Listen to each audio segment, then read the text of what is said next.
Video பார்க்குற அனைவருக்கும் வணக்கம். Time and work. ஏ மற்றும் பி சேர்ந்து ஒரு வேலையை 10 நாட்களில் முடிப்பர். ஃபர்ஸ்ட் இந்த ஸ்டேட்மெண்ட் எழுதிடலாமா? ஏ மற்றும் பி, ஏயும் பியும் சேர்ந்து, அதனால ஏ பிளஸ் பி, ரெண்டு பேரும் சேர்ந்து ஒரு வேலையை 10 நாட்களில் முடிப்பர்.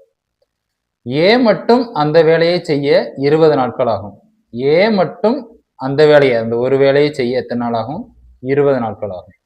எனில் பி மட்டும் அந்த வேலையை செய்ய எத்தனை நாட்கள் ஆகும்? பி எத்தனை நாள்ல செய்வார்னு கண்டுபிடிக்கணும். சரியா? ஏ பி ரெண்டு பேரும் சேர்ந்து எத்தனை நாள்னு கொடுத்துட்டாங்க? 10 நாள். ஏ மட்டும் 20 நாள்னு கொடுத்துட்டாங்க. பி எத்தனை நாள்ல முடிப்பார்னு கண்டுபிடிக்கணும். சரியா? பி மட்டும் கண்டுபிடிக்கணும். ஏக்கு நேர ஏ எத்தனை நாள்ல முடிப்பாரோ அதை அப்படியே சப்ஸ்டிட் பண்ணியிருக்கோம். சரியா? ஸோ இப்போ பி மட்டும் கண்டுபிடிக்கணும்னா இங்க பிளஸ் இருக்குன்னு அர்த்தம். இதை அப்படியே அந்த பக்கம் கொண்டு போயிடலாம். 1/10 இங்க பிளஸ்ல இருக்கிறது அங்க போகும்போது எப்படி போகும்? மைனஸ்ல போகும். சரியா? 1/20. ஸோ இதை கிராஸ்ல பெருக்கிடலாமா?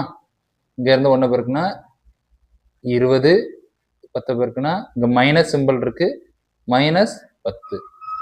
கீழே 10 20 பெருக்குனா 200. சரியா? 20ல இருந்து 10 கழிச்சா 10/200. ஒரு ஜீரோக்கு ஒரு ஜீரோ அடி போயிடும். 1/20ன்னு கிடைக்கும்.